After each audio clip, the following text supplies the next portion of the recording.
right, hey, are we live? We made it. Are the lights on? I don't know if you guys saw, but we had a massive power outage Where's the for wood to knock on? over an hour. We got the power back online here in the studio, and then it went out again. So we're just making sure.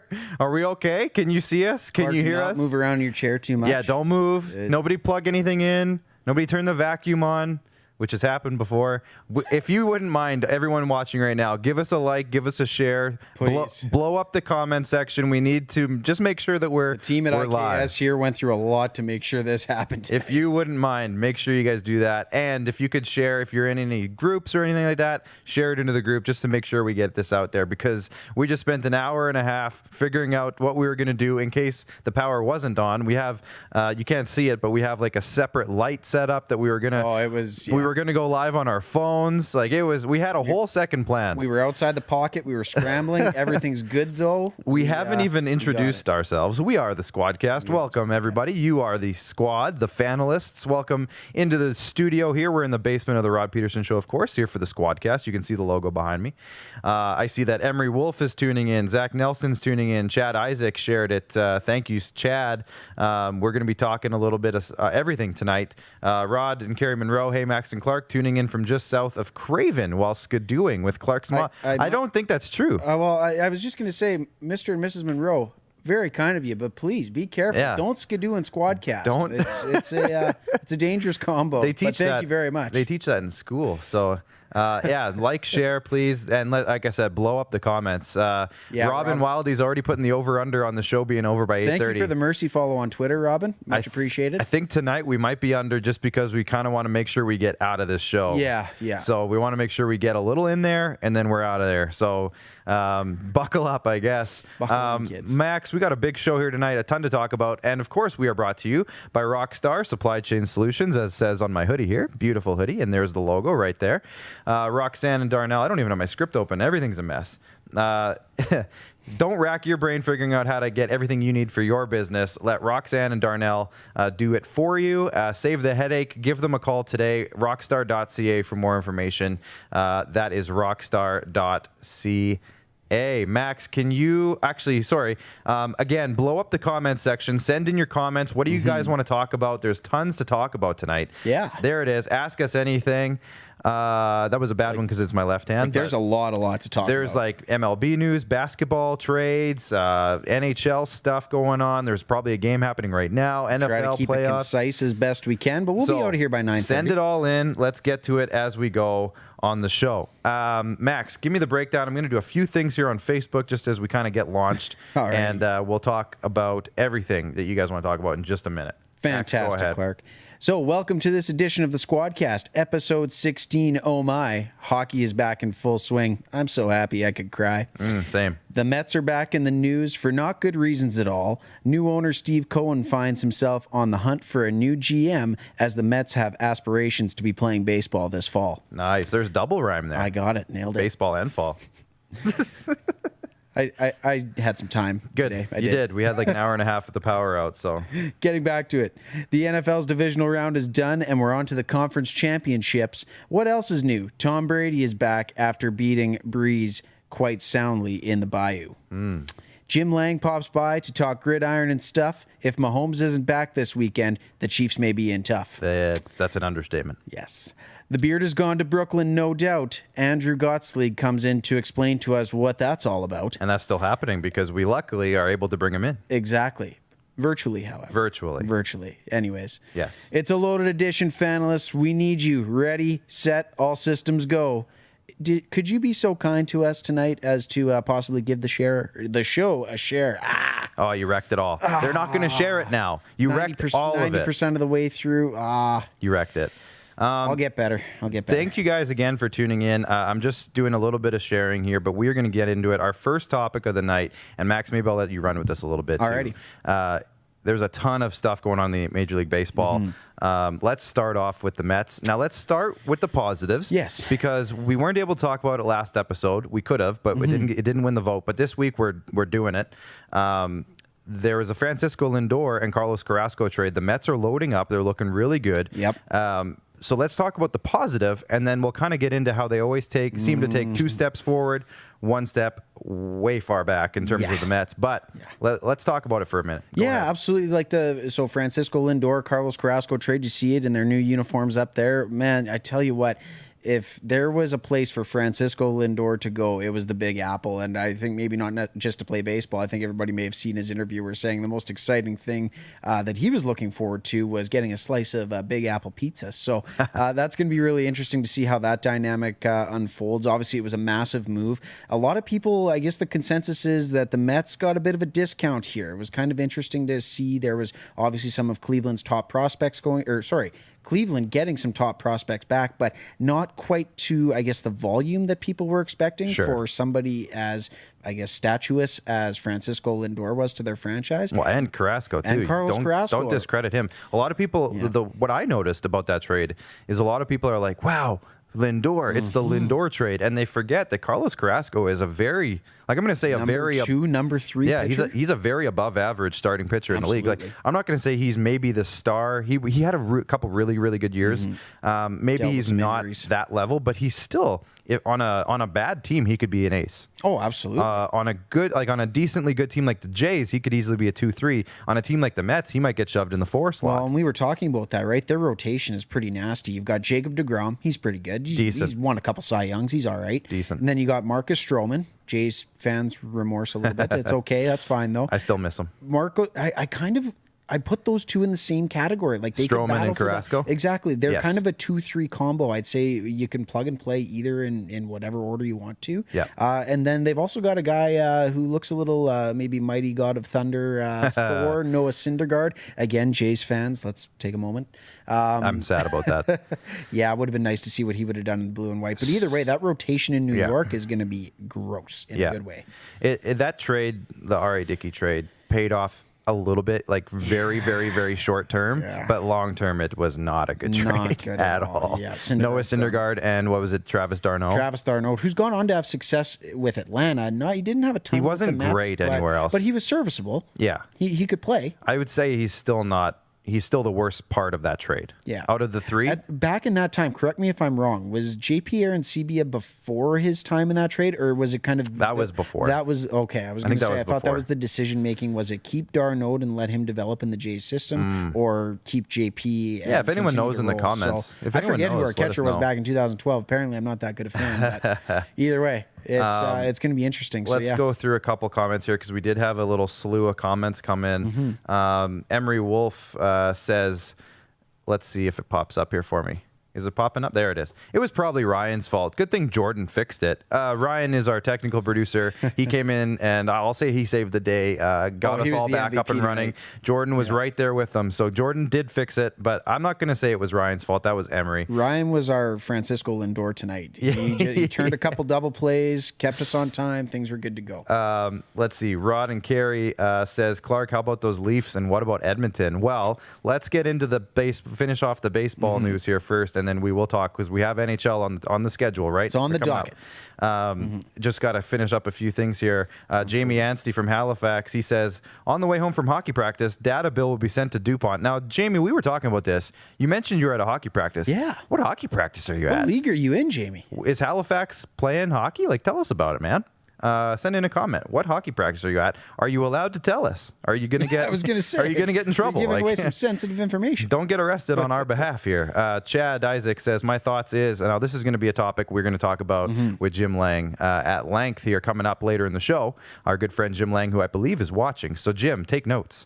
My thoughts is Watson stays in Houston if they give him a reason, and that being free agent signings like Ingram, since they had the second worst running game, and Juju is a free agent. Oh, there's. I think that relationship is completely done. I got my inside source is saying that Jim Lang is doing this on the video call. Yeah. I think, and we can talk about this later again, Chad, so stay tuned, please. But I think those ropes are torn. I don't he's think played his last snap in Houston. Hanging by a thread that thread's not there anymore. I don't have a good feeling about it. But what's that scene in Hercules where like it's like the cutting of the thread and it like releases the monster or something? I don't know. I went back to my Disney days. And Chad Isaac is probably the star of the show so far in the comments. At least he says the Blue Jays finalize an agreement with reliever Kirby Yates. It's not George Springer, but it's a start. Not yet, but who led the league in saves in 2019 with the San Diego Padres. He had a 119. I was going to say goals against average.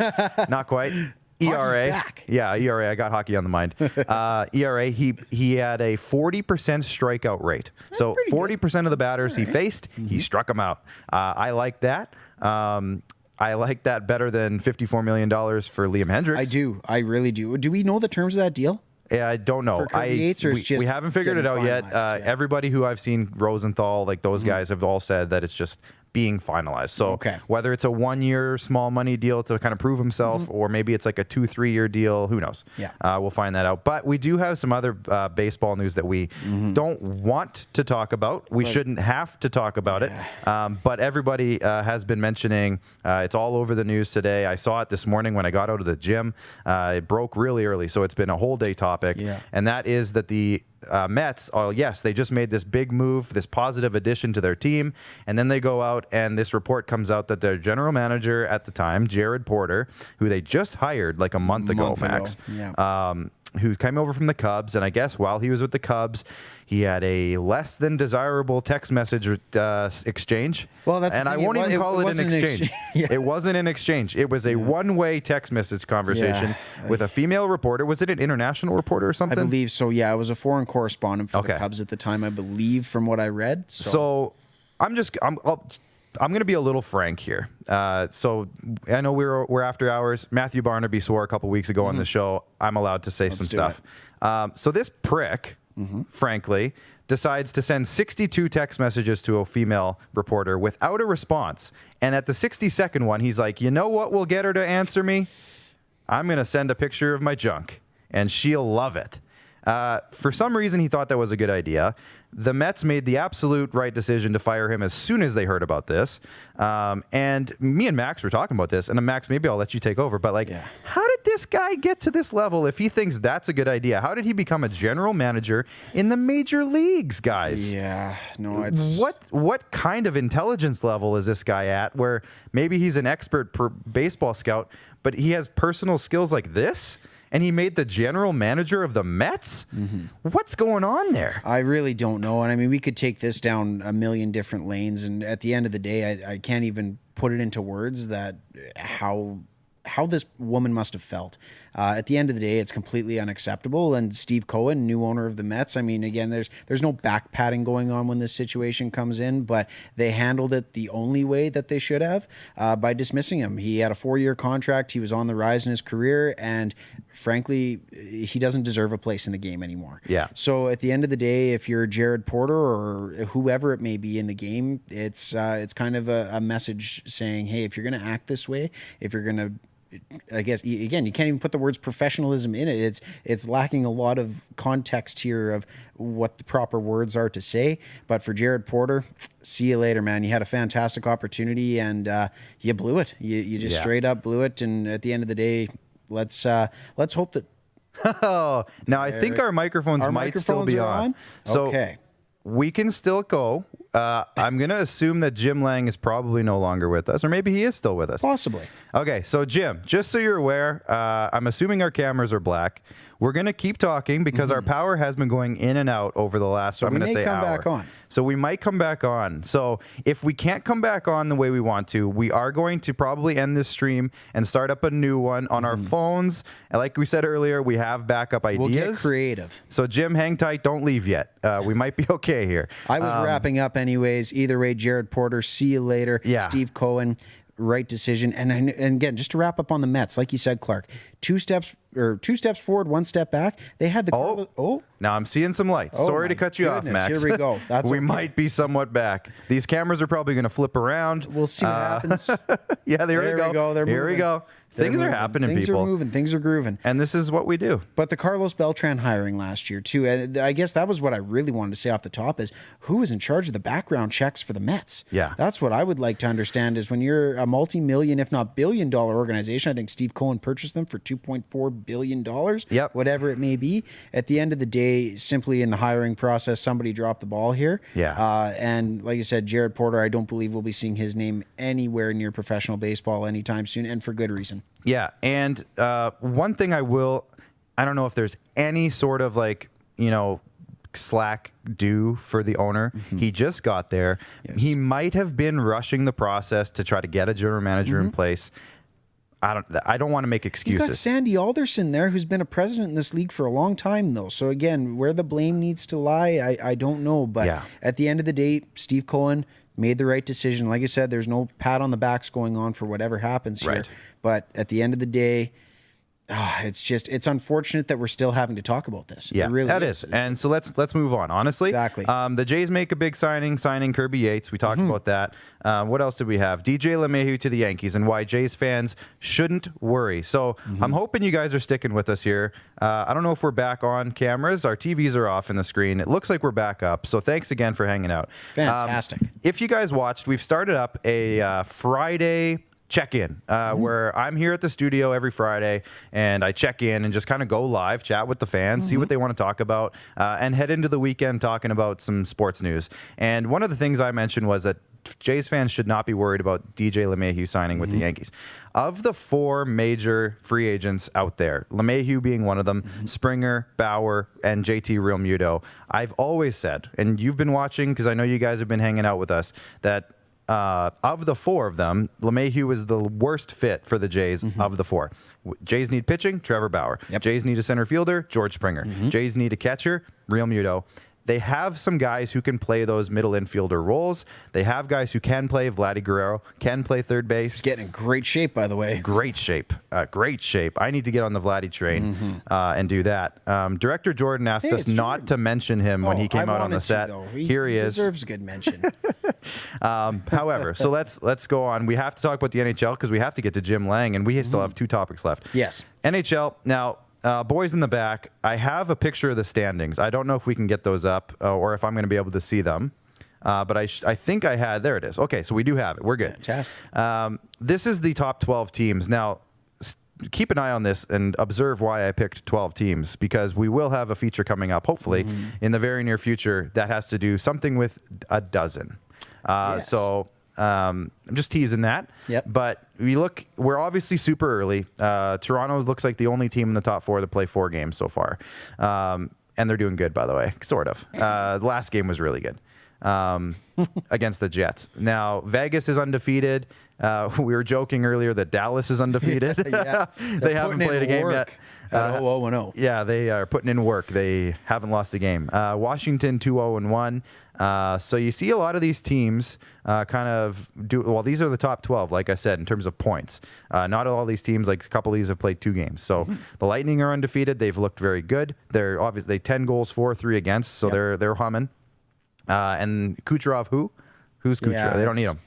Yeah. They got enough firepower to hang on without him. Oh, absolutely. And Stamkos is looking nice. Absolutely. They've got the Central, I think, locked up. I think it's a foregone conclusion that Tampa is going to be the Central. We had a bunch of NHL topics, but because of all of our stuff, we got a little into baseball. I want to skip a couple. Yep. So there's our standings updates, sort of. Next week, we'll get more into it, I promise. When there's 6 games on each schedule, hopefully, if Dallas gets going. We need more games. We need more storylines. However, there are a few storylines, and I will touch on 2 of them. We're going to do 2.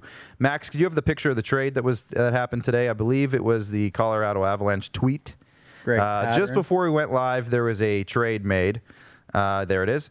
The Colorado Avalanche trade Ian Cole to the Minnesota Wild for Greg Patterin. Now, we talked about this, Max. It seems sort of minor just on the surface, but Canadian star at the World Juniors, Bowen Byram, now has a chance to play on the left side for the Avalanche, and Patterin can fill in for an injured Eric Johnson, who's on that roster right now. So by trading Ian Cole, they actually kind of add 2 defensemen to their starting roster. Yeah, absolutely. Pretty nifty little move. Oh, yeah. If you're Colorado, you're not hurting for D. No, and Greg Patterson is more than able to play in a top 6 role, and Bowen Byram is exciting, and now he's going to get a chance to play with, name your defenseman. Cale Makar. On the power play for sure. They've got a few guys there. They got a few guys. I think Devin Taves and Cale Makar are going to play together. So now the other thing I wanted to talk about really quick, and I want you guys to all send in your Pierre-Luc Dubois trade offers. Yeah. We want to see what you guys think is Pierre-Luc Dubois is worth. And we, Jim, maybe you can talk about this too, because Jarmo Kekalainen got a few. There's some good ones. There's a lot of teams potentially in the mix here. From the reports that you were telling me, maybe even upwards of 20 teams have sent offers. Or what did you say before the show? Oh, I wasn't sure about the number or the volume, but at the end of the day, from what I heard is that listening to 31 Thoughts, not what I heard. Right. I'm certainly no insider. Max the insider. But Jarmo Kekalainen has received some intriguing offers. Montreal stepped up to the plate. They obviously want to bring some French-Canadian talent home. It's always been something that they're prideful of. So if they can bring Dubois back to Quebec, they would absolutely love to do so. But if the price tag involves a young forward by the name of Nick Suzuki, I don't think they're interested. It's going to be interesting to see what team steps up and provides the package that Jarmo Kekalainen deems fit. And I'm just proud that I know the Columbus Blue Jackets general manager off by heart. Hey, Jarmo. You got to know Jarmo. Yeah. But yeah, here's my hot take on Pierre-Luc Dubois. He's not worth as much as a lot of people are putting out there. What's his career high like? Now, here's the thing. His career high is 0.7 points per game per year. So I don't know what 50 points, something like that. 55. But I think I said it last week. Did I not? Where did I say this? I said this on my Friday check-in. So don't miss my Friday check-ins. Yeah. Full of stuff. If you have a team that has a really good first-line center and you add a Pierre-Luc Dubois to have a top 6 of whoever that is, and then Pierre-Luc, that's a great move. Yeah. For example, Zach Nelson is saying Flames get Pierre-Luc Dubois and the Blue Jackets get Monahan. Okay, I was going a different direction. I thought you were going to say if they had Monahan and added Dubois, to me that would make sense. That's a really good one. That's a really good one. They've got Elias Lindholm playing center now too, who kind of fills that hole. So that's the argument. Now, another team like the Montreal Canadiens historically haven't had like that first line big bodied center that everyone wants. So that's where everyone's saying, oh, Montreal's a great fit. Here's an argument that I need you all to just take note of. If the Montreal Canadiens acquire Dubois, they have to put him in quarantine for 2 weeks. They have to trade somebody who is then off your roster for 2 weeks. Yep. And in this season, when you have a very small window, margin of error, if you have 2 weeks without a first-line center, say you trade Jesperi Kotkaniemi, or whoever it happens to be, you trade that person, you don't have him for 2 weeks, you have to wait for Dubois, then you have to wait for him to get acclimated. Yeah. Then you have to shove him in, and they're probably playing the Leafs, the Oilers, the whoever's. He's facing all these guys right away. And he's only got 2 years on his deal at $5 million. Yeah. You're almost wasting a year of Pierre-Luc Dubois. That's almost a waste. That's almost like, I don't know. To me, that seems like it's not a good move for the Canadiens right now. They have a good thing going. With the heavily condensed schedule, too, you're looking at 4 games a week. He's possibly missing, I don't know what 8 of 56 is, but a really good chunk of your schedule, as you alluded to, Clark. Like you said, I don't know, maybe it's not the right time. If you can pick a soft spot in your schedule, maybe at the beginning of the year when you're trying to establish dominance in the division, that's probably not the best time. But at the end of the day, if you can get him in, get him acclimated, like you said, it's a little bit different these days with the whole COVID side of things. But it'd be a hell of an acquisition. Let's just say that, no matter if they get him in this time or another. And again, now I've seen Jamie Anstey from Halifax. Let me see if I can put his comment up here really fast. He says, we at Offside Hockey Talk, shout out to Offside Hockey Talk, we don't like Dubois. I'm not saying I don't like Dubois. I'm saying I don't think it's worth trading a ton of assets from your franchise away for him to be your franchise centerman. I'm saying if you can pair him in a tandem, a 1-2 punch, or if you're a very young team with young guys developing around him, maybe like an Anaheim, with Sam Steele, those types of guys behind him, maybe you got something there. But if you're pitting your whole franchise on Pierre-Luc Dubois, I'm scared for you. Well, and if you look at Montreal's history, right, they already traded away a pretty good young asset before seeing what he could become in Mikhail Sergachev for Jonathan Drouin to pencil into that number 1-2 center spot. No disrespect to Jonathan Drouin, he's had a pretty good start to the season, if I'm not mistaken. But again, like you said, whatever the asset's going to be, it's going to be hard to determine if it's worth it and if he's going to miss 6-7 games. So Gregory Lee says Dubois to Montreal for Philip Deneau plus a first and second round pick. Ooh. Maybe. If I'm Yarmo, I'm saying yes to that yesterday. You're saying yes from the Blue Jackets perspective? Oh, no. Yeah, absolutely. If Yarmo gets that kind of return, absolutely. Deneau, a first and a second? Absolutely. Okay. Without a doubt. Sure. You know what? Deal. Done. Look at Philip Deneau's stats the last couple seasons. He's one of those guys that quietly has established a pretty strong presence. He's a potential Selke guy almost every year. Well, and that's who fits. Former Blackhawk, by the way. Who fits into that system pretty well. That's coached by John Tortorella. He kind of loves those hard-nosed guys that take care of 200 feet of the ice. Well, he's like a poor man's Dubois, who's older. With more experience and more playoff experience. It's a little disrespectful, but okay. Is that disrespectful? That's not a bad thing. We're at 7:25, Clark. We got to go. Shout out Keith Yandel. We're going to skip over your discussion point, but shout out to Keith Yandel for scoring 2 points in his first 2 games. 100th career goal, 867 man iron. Let's throw up RBI Baseball. They got their logo up on our table over here. RBI Baseball is the premier baseball training destination in southern Saskatchewan. If your kid is in need of skill building, training, private coaching, and more, you got to check out RBI. They're the best. At RBI, they rise above the rest. Now, we have one more thing, Jim. I'm so sorry. We're making you wait a little bit, but we got to get to our Vigor fan vote, and we'll make this quick because it's going to morph into your topic. So you know what? We might just announce the Vigor fan vote, and then we'll move into Jim. Move into it. I like it. What happened with the Vigor fan vote, our good friends at Vigor Lifestyle, Elk Velvet Antler, one of the best health supplements out there, we put up the vote. George Springer rumors. We obviously kind of touched about that a little bit already. Deshaun Watson out in Houston. That's the rumor. That's the scandal right now. And that's what won. So, Jim, we're going to talk to you about it anyways. We'll just morph it into your segment. We talked about the Yandel scandal a little bit. You just love that wording. The rhyme. I don't know. Yandel it's not a scandal per se. And Clark on the Leafs, which never wins because nobody wants to give me a chance to talk about the Leafs. And, hey, suckers, Jim Lang's going to talk about the Leafs with me in like 3 minutes. So screw you. Hey, easy. Hey, I'm bitter. This has been we're on week 16. I haven't won Clark on the Leafs yet on the Vigor fan vote. Plus, guy all of a sudden. I already said prick on the show, so I might as well just let it go. Might as well just light it off again. Might as well just let it go. This topic was voted on by you, the fans, and was brought to you by Vigor Lifestyles. Visit vigor.ca. That's vigr.ca to check out their full lineup of natural health and healing supplements. As I mentioned, the amazing Elk Velvet Antler is one of the best. Me and Max have been taking it. My joints feel better. I'm sleeping better.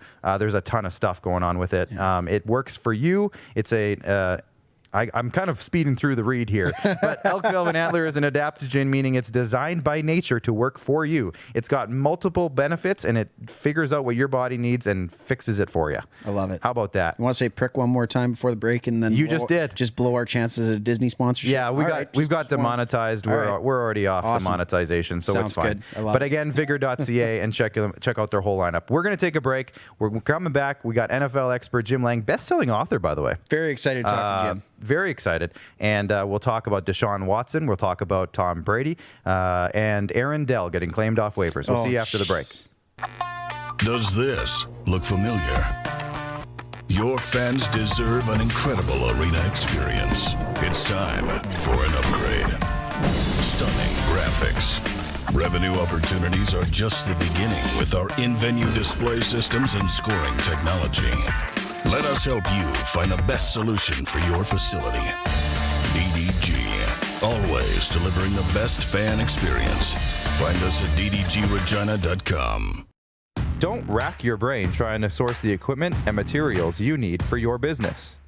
Rockstar can operate your entire supply chain, from PO creation to expediting your shipments, all from our office. Leverage the buying power of the Rockstar Buying Group to not only save money and time, but also the headache. From gloves to glue, we can provide it for you. Find out more at rockstar.com. He's covering everything that matters to you. It's the Rod Peterson Show. Tune in live Monday to Friday, 10 a.m. to noon to catch the show live and be a part of the action. Take control by commenting live and sharing the show with your friends. Everyday Hooplife.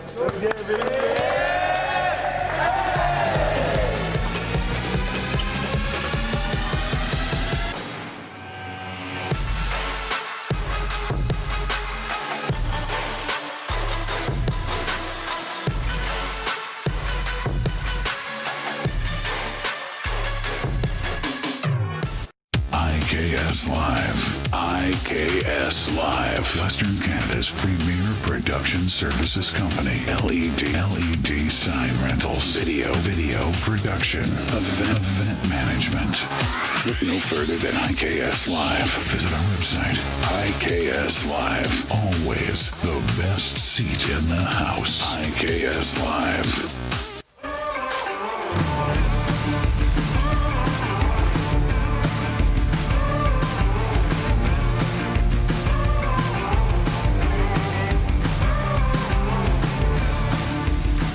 Okay, are we still live? Are our lights on? Good. We're okay? Okay, I think we're good. Other than that, good. We are heading into two pretty huge matchups in the NFL playoffs, just a couple weeks away from the Super Bowl. And, you know, who better to dig into all of it, we thought, than Canada's foremost NFL expert, Jim Kleber Lang, I should say. Jim, thank you for joining us tonight. I know you kind of battled through the power outage with us here, and you heard some of our original topics. So let's get into it. What do you think about the Leafs losing Aaron Dell on waivers? Hi, guys. I think the Leafs will be okay. I think they're going to manage quite fine. It's such a minor deal if you're the Toronto Maple Leafs because their whole team is based around their top two lines. They've put all their money and all their resources into their top two lines, and then you add a TJ Brody to Morgan Riley. And if Freddie Anderson is reliable and steady in goal, he doesn't have to win the Vezina every night. Sheldon Keefe and the Leafs should be fine. Because they can score a lot of goals. And it's a sprint of a season. They have a lot of young legs, which will help. COVID will bite them. That happened to Carolina, Nashville tonight. That game was postponed because of COVID outbreaks. And that's going to be the reality for teams in the National Hockey League, like it is in the NBA or in the NFL, is who gets COVID at the wrong time. Do you lose an Austin Matthews or a Mitch Marner or John Tavares for 2 games or whatever at a really important stretch? In key games because of COVID. That's what you don't know. You try to control your health of your team the best that you can, but it's out of your hands. And that's what we're seeing in sports all across the world. You just don't know. Yeah, we have a sad little Predators fan over here, and Max, as you can see, he's decked out in the Preds gear. Doesn't get to watch hockey You get so tonight. excited for game day, and then COVID decides to hit, unfortunately. But That's it. It is what it is. That's the world we live in. But Jim, there is a lot of off-season speculation going on right now. But a lot of people seem to forget we got 2 big playoff games coming up. So one of the biggest storylines that we just came off of is 2 of the biggest legends in NFL history just faced off against each other. Tom Brady was able to outlast Drew Brees. Does he have enough gas in the tank to defeat another legend in Aaron Rodgers and the Packers? Well, Tom Brady does. I mean, he's still playing at a very high level, which is pretty remarkable. And that's the biggest takeaway from the Buccaneers win over the Saints is the last 6-7 weeks of the season, it's been kind of tough to watch Drew Brees. He went out with a whimper. It's not just the 3 picks and the loss. He just couldn't make throws down the field anymore. He wasn't the same Drew Brees that basically willed himself to this Hall of Fame career where Tom Brady is still making the throws. He can still hose that ball down the field where he wants it and how he wants it, which is really impressive to me. He is good enough, but he's not good enough to beat Aaron Rodgers. And that's the big question is, as good as Tom Brady is right now, Aaron Rodgers has never played better. He is at the absolute peak of his abilities when it comes to experience, knowledge, reading the defense, control of Matt LaFleur's offense, the weapons around him. Davante Adams is something every quarterback would dream to have, especially when you're Aaron Rodgers. There's been something so special about him. And I was breaking down some of the numbers at Green Bay. They go into this game on a 7-game winning streak, and they've averaged just over 33 points a game. I mean, the offense is humming along with multiple weapons. And Tom Brady, as much as I totally bow at the altar of his career, it's incredible. But right now, as good as he is, he's not better than Aaron Rodgers. Aaron Rodgers is without question the best quarterback in the NFC and will be the difference in this game. Yeah, absolutely, Jim. I know my Rams were on the receiving end of Rodgers' excellence, and it was a little tough to watch, but I certainly gained an appreciation as a football fan for what he brings to the table. And oh my goodness, it was frustrating, but also exciting to watch. I want to stick on Tom for just half a moment here. Yeah.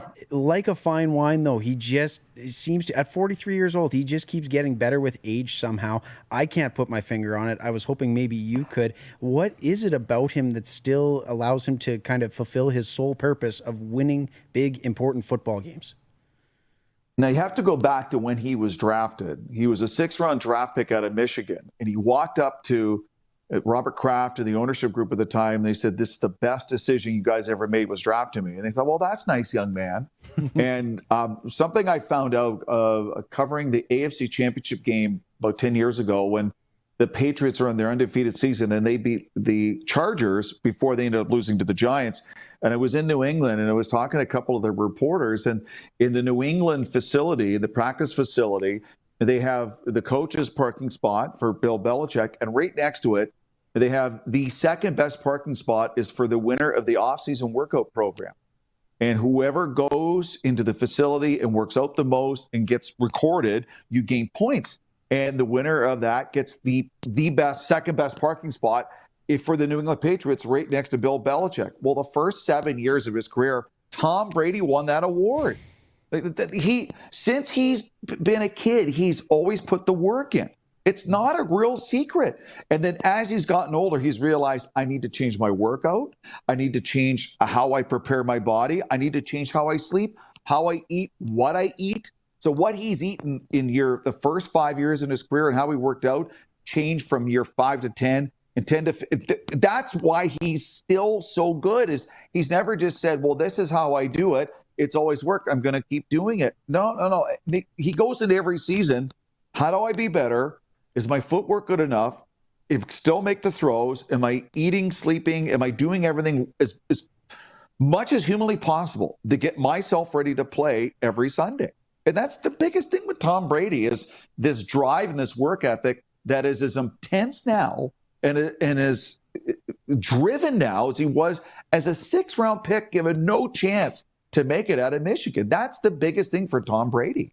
Absolutely. And you know what? I know I'm going to be tuned in this weekend. That, to me, it's the marquee matchup. I mean, we're going into another one with a couple of young feature quarterbacks, if, again, willing that Patrick Mahomes is going to be healthy. But I wanted to kind of go to the divisional round just a little bit more, Jim. Of the 4 teams who were eliminated, I talked about it earlier a little bit with my Rams sadly going down. But for me as a Rams fan, I'm very interested to see what the dynamic is going to be between Jared Goff and Sean McVay. It's obviously been pretty well publicized since they were eliminated on Saturday. What do you make of that? And maybe just a quick little roundtable on the 4 teams that were eliminated, addressing some of the question marks for those teams. Well, to me, Cleveland came out the best of the weekend. Yeah. The Cleveland Browns are poised to do big things in the AFC in the coming years. They have their coach in Kevin Stefanski. They have their quarterback in Baker Mayfield. If you have a coach and quarterback in the NFL, you can work around it. They got Myles Garrett on the D-line. You got an anchor on the defensive line. So when they go into the draft this year, they know they are drafting for specific needs on the team. They're not so weak in depth and so weak in talent. They're just drafting anything and everything they can get their hands on. They're going in with a purpose. We need this, we need that. I think they should probably look at the secondary, because of the teams they face, even get better, tighter defense in the secondary, pass defense. That would be a plus. I think they have the running game doesn't need help. You could always use more offensive linemen. But so when they go into the draft, and the Browns organization, they're drafting for specific needs to fine-tune what is a well-running machine right now. So the Cleveland Browns and the Cleveland Browns fan, who for years played in a stadium called the Factory of Sadness, actually have a lot to be optimistic about in the offseason. I still think the Baltimore Ravens and Lamar Jackson are a dynamite team, and they're, again, a team that would draft for specific need and give some more weapons and more support around Lamar Jackson. They're going to be fine. But the LA Rams and Jared Goff are going into the same question marks in the offseason the Chicago Bears and Mitch Trubisky are asking. Do we have the right quarterback? Do we invest time and big money long-term into this quarterback for our future? Because you had mentioned Deshaun Watson. If I'm the Chicago Bears, I'm asking Houston, what do you want for Deshaun Watson? Because we are prepared to talk. Because they need a regime change and a culture change in Chicago. They've got the defense. They have the special teams. They've got a lot of things. They do not have the quarterback. And how many games the Chicago Bears have won, and what a difference would have made in the NFC if Deshaun Watson was playing quarterback for the Chicago Bears this year instead of Mitch Trubisky. To me, it would have been a huge difference. So that's one of the teams, to me, that would be looking long and hard at Deshaun Watson. So that is going to be, for Sean McDermott and the LA Rams, they're going to have to take a long, hard look at Jared Goff. Now, he had a thumb injury going into that loss against the Green Bay Packers. How much weight do they put into that? Do they look at the offseason? Is there a free agent quarterback they could look at? Is there someone in the draft that they can get maybe the second, third round so they don't waste a top-end pick that they're going to groom and have his insurance in the back there behind Jared Goff? So that's kind of the decisions you have to make, if you're the LA Rams, because that's, to me, is some of their biggest problems right now is, do they have the confidence that Jared Goff is the guy to lead the franchise the next 10 years? For sure. Two things. I just thought of it as we were talking about Tom Brady a minute ago. There's a great scene in a show called Living with Yourself. And Paul, Jim, if you haven't seen it, it's Paul Rudd. And Tom Brady's involved. And I'm not going to spoil it if you haven't seen it. Living with Yourself. It's episode 1, I believe. Yeah, it's like one of the first scenes in the first episode. It'll knock your socks off. So Living with Yourself, Paul Rudd. I think it's on Netflix. Yes, I believe so, yeah. It's like 10 episodes. It's a hilarious show, but Tom Brady's in the first one. Yeah. You need to go watch it. That's your homework for later tonight. Okay. Second thing, let's wrap up the another playoff matchup. We're talking about Patrick Mahomes potentially not playing.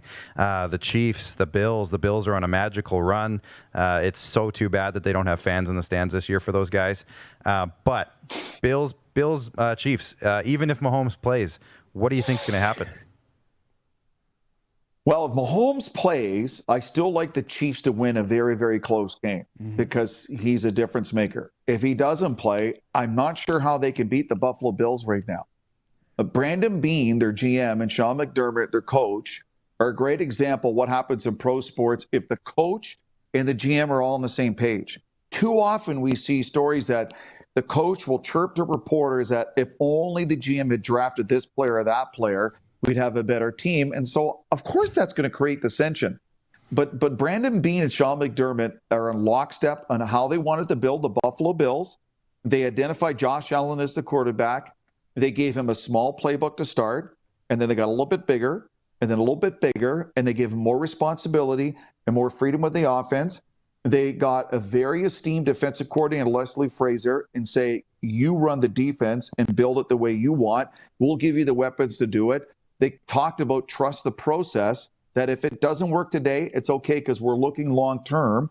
And for years, the Buffalo Bills were changing GMs and changing quarterbacks and changing coaches looking for the formula because they didn't trust the process. But Brandon Beane and Sean McDermott both came to Buffalo with the same philosophy that we are going to build not for the next year.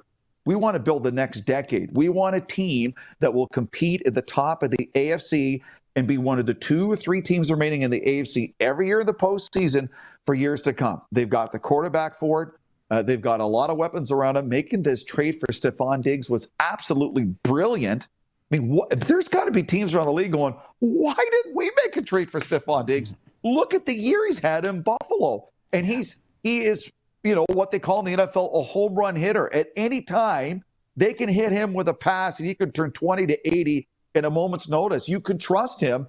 If you make one mistake in coverage, he will burn you. And that is the one thing the Buffalo Bills have that scares a lot of teams, is a quarterback with a lot of confidence in himself with a major league arm. He is as good an arm, Josh Allen, to throw the deep ball as any quarterback in the NFL, and he has the weapons to work with it. And then they've trusted the process, and they've got this incredible, crazy fan base, the Bills Mafia, and they believe in themselves. They're going into Kansas City, and I actually checked the forecast. It's about 6, maybe 7 degrees in Kansas City Sunday. Weather's not a factor.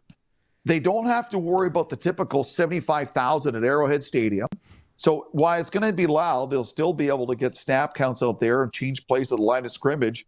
I mean, for Josh Allen and the Buffalo Bills, they are playing with house money. For Andy Reid and Eric Bieniemy and the Chiefs, they are on bended knee praying that Patrick Mahomes get clearance from the doctors, because without him, I don't see how they beat the Buffalo Bills if Chad Henne's their quarterback.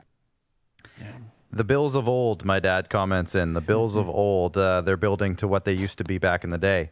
I wasn't alive. Absolutely they are. So it is what it is. But They're built different, as they say. yeah. Now, we have a comment in from our fans. And, Jim, you know how this works. We get fan comments in as we go. This one, I don't know if you can see it on your screen. It's pretty big, actually. It covers up Max pretty much. Jim, Pittsburgh has a great D when they're healthy. They have receivers in Juju. Potentially, he might be a free agent. And Claypool, Canadian, by the way, LOL.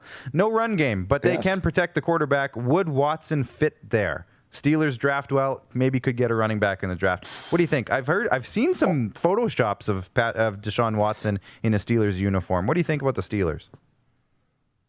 Well, I mean, Deshaun Watson would definitely fit at Pittsburgh. I mean, running backs are easy to find. Let's face it. Not many teams draft running backs in the first round anymore. You can find a running back.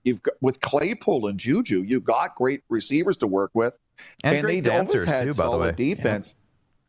But without question, Deshaun Watson would make a huge difference in Pittsburgh. However, getting rid of Ben Roethlisberger and moving on from Ben Roethlisberger with the legacy he has in Pittsburgh and what he's done with the Steelers is not that simple.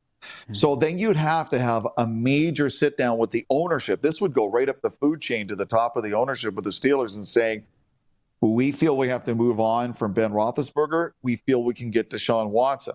Now, they're not going to say yes to a move like that and just push Ben out for anything. But if they think they can get Deshaun Watson, pro sports and football is a pretty ruthless business. And if they don't think Ben has it anymore and is on the downside of his career and can't stay healthy, Deshaun Watson in a team like Pittsburgh, well, then that changes everything. Because right now, if you're the Steelers, you're looking at the Ravens in your division with Lamar Jackson going, that's going to be a tough team to beat for the next few years. And now you have to look at the Browns and what they're doing with Baker Mayfield, and you're equally troubled. And then eventually, Joe Burrow is going to get healthy in Cincinnati, and you wonder how good they're going to be if they can put some talent around Joe Burrow. So it's not a slam dunk that the Pittsburgh Steelers are the class of the AFC North for years to come, not with the competition, not with the teams around them. So this, the fact that Deshaun Watson basically it's playing out like NBA stars play it out. This is the James Harden of the NFL. A player saying, I don't want to be here anymore. I feel disrespected. Get me out of here. And they make a deal. So, and then the teams around the league go, can we fit him in? Is he a good fit? Can we afford him? And all the things that go with it. And there are more than a few teams taking a hard look in closed doors in their boardroom and going, are we better with Deshaun Watson running our offense for the next 6-7 years than we are with our current quarterback? And there might be surprised that what teams take a hard run on him. And some feelings are going to be hurt, but that's business, right? Mm-hmm. Absolutely. I think I'd be first in that line for most teams. Deshaun Watson's pretty good. But speaking of teams that are bad, I have to get a question in about the Atlanta Falcons. So they're my team. I often get made fun of for it. Obviously, the collapses. Max was ripping me hard last week? He got like four. Every week, Clark. So they just named their new head coach, Arthur Smith, who's coming over from Tennessee. They just named their new general manager, Terry Fontenot, who's coming over from the Saints.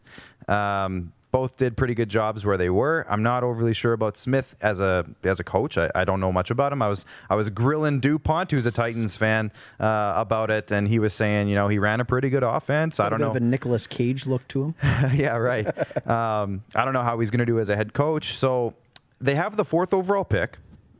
They've got some aging legitimate stars. They're legitimate. You got Julio, you got Matt Ryan, etc.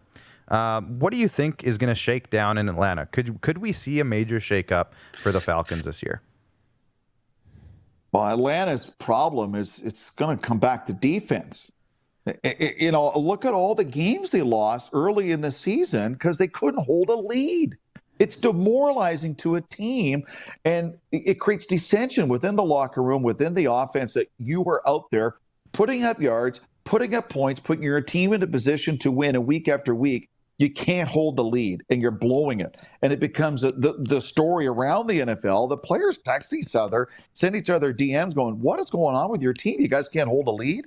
Those conversations are had. So the Atlanta Falcons will have to do, back in the day, the San Francisco 49ers, before they became really good, Bill Walsh looked at his team and said, we have Joe Montana, we have Dwight Clark, we've got great offense. We don't have enough on defense. So they spent the first 3 picks of the next draft, and they got Ronnie Lott and 2 other defensive backs, and they went from a team that couldn't hold a lead to one of the most feared safeties for the next 10 years in their defensive backfield, and some rock-solid depth that they went nickel, and it changed everything for the 49ers. As far as I'm concerned, the Atlanta Falcons, the first 3-4 picks in the draft, defense. They've got to build a better defense. They've got to create this idea that when teams play them, because right now teams play them and they're trailing like, well, it's Atlanta. We're going to come back and beat them. They can't hold a lead. And until they change that narrative, until they prove that they can hit someone in the mouth on defense and play big boy football in the NFL when they have to and hold a lead, it doesn't really matter who the GM and coach is. This is just going to be like Groundhog Day in Atlanta. And it's a waste of a lot of great offensive talent if they don't do something and go heavy defense in the draft and rebuild how people perceive the Atlanta Falcons. Go back to the Dirty Birds when they were a bit of a nasty team. So I have this theory that they're going to be shaking it up in a big way. And I've said this, but I think you could – now this is just me as a conspiracy theorist fan. But you could trade Matt Ryan to the Patriots and get some picks. And you could trade Julio Jones – hear me out – Julio Jones to Miami, get the 3rd overall pick and a bunch of other stuff, and just totally revamp the whole team. Am I crazy? What fantasy world are you living in? That's exactly what I'm living in. Well, I think the front office would have a short-lived tenure, and they'd be getting a new GM if you trade Julio Jones. Now, Matt Ryan, the problem is think about the kind of money he makes and what teams could take on the contract with the salary cap. And his age. If you're the New England Patriots and you're Bill Belichick, Matt Ryan 5 years ago, if he was available and you didn't have Tom Brady, you'd probably look at him. You'd probably give Matt Ryan a long, hard look 5 years ago and say, that's the guy I want. So that's another team looking at a philosophical turning point in their franchise. What do they do at quarterback? Is Cam Newton going to be the quarterback in the Patriots next year? Are they going to draft a quarterback? Are they going to go after a guy like Zach Wilson out of BYU? Maybe, because they always have picks. Bill Belichick always trades down to gather picks. So are they going to parlay some of those picks this year to trade up and get a quarterback? Are they going to try to get a free agent? So that's the big thing with the New England Patriots. And I think a lot of people around the league are looking is, what does Bill Belichick plan? Because whether no one in New England wants to admit it or Bill Belichick will admit it, he's not the same without Tom Brady. So they don't have the franchise quarterback. And it was proven this year that if you don't have a franchise quarterback, even as good as Bill Belichick is, he didn't have the horses to win, and he couldn't beat, the Buffalo Bills definitely. And the Miami Dolphins, and what they're doing there at Brian Flores, to me, they're just going to get better and better. And the Jets eventually have to win some games. They can't be horrible forever. So, and getting Robert Saleh from the 49ers to be their new head coach was a really, really good move for the New York Jets. That's the kind of hire that changes a franchise around someone like that who's that respected and has that kind of pedigree. So now Bill Belichick has to look at where he goes. And unfortunately, I mean, the concept, like, I'll get Matt Ryan, but then at his age, how many years of Matt Ryan do you get and how much do you invest into him? And then do you have to just do it all over again if he doesn't last more than 3 or 4 years in your franchise? So I think they have to start thinking long term in New England, because they dined out on Tom Brady for so long. And the joke around the league was, look how many quarterbacks this team went through while Tom Brady was there. Well, now they're going to be in the same position while Josh Allen is in Buffalo, or Baker Mayfield or Patrick Mahomes. They're going to be, look how many quarterbacks the New England Patriots have gone through while those quarterbacks have been in their city. So that's a big question for Bill Belichick, is finding a quarterback like that to be a franchise guy for the years going forward. Absolutely. There's no doubt. I was living in a bit of a cloud nine world where I thought, Matt Ryan played at Boston College. He just needs to go back home and he'll revitalize his whole career. We're going to move into the NFC least now. There's two teams that I have my eye on this offseason. Well, all four will be interesting, but the Eagles and Cowboys are movers and shakers. They got stuff going on, and the Eagles fire their head coach, and who knows who their quarterback's going to be. And the Cowboys are a dramedy show at any time of the day. So what do you think, the Eagles and Cowboys, like, what are we going to see? What do these teams need to do in the offseason? Well, I mean, the thing with the Eagles, is Carson Wentz their guy?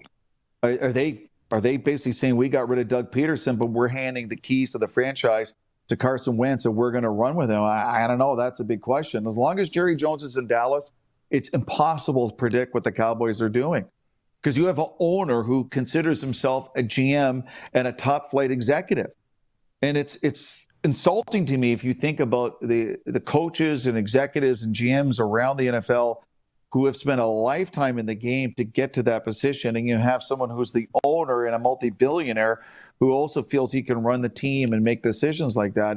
That's part of the problem with the Dallas Cowboys. On one hand, you have the allure of quote-unquote America's team, and make no mistake, as much as people dislike the Cowboys, playing for the Cowboys is a big deal. If you've never been to the stadium, it's hard to describe how incredible of a facility the Dallas Cowboys play out of. It's unlike anything I've ever seen in pro sports. So you have a practice facility that costs as much as some other sporting facilities. You've got their amazing stadium. They're huge. They have an international fan base. You make money. Being a star of the Dallas Cowboys is a big deal.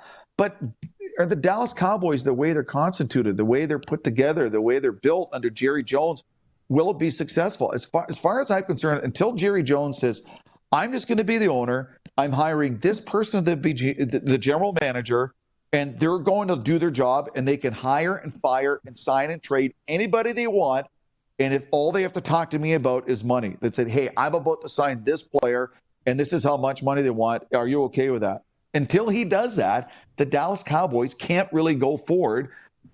You can't put them in the same category as a Green Bay or the other elite teams of the NFC because of that, because he holds them back, because his ego won't let him allow other people to do the job and be stars in Dallas. And that's such a big problem with the Cowboys. Yeah, and, I agree with you, and I think you and I both know that he'll have to be in a 6-foot deep casket in order for that to happen. I have a feeling. Yeah. One more for you. Oh, yeah, you go ahead. Go ahead. No, I was just going to say, I'm really intrigued about the Washington football team. I'm a big Ron Rivera fan. Chase Young, I don't think people realize, he's the defensive rookie of the year in the NFL. And over the next few years, you'll be hearing his name a lot as maybe the best player defensively in the National Football League. So the Washington football team is poised to do some pretty good things in the next few years. Thank you for saying that, Jim. Thank you.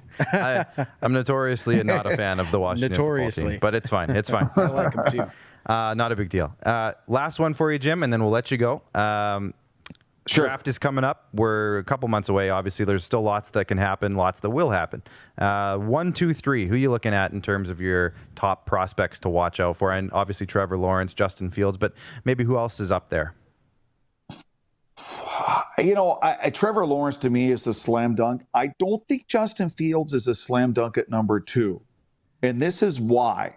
There will be teams trading up and down that looking at other things. And this Wilson out of BYU, the quarterback of BYU, Zach Wilson, I think he's fabulous. And it did hurt Justin Fields, his performance in the championship game against Alabama.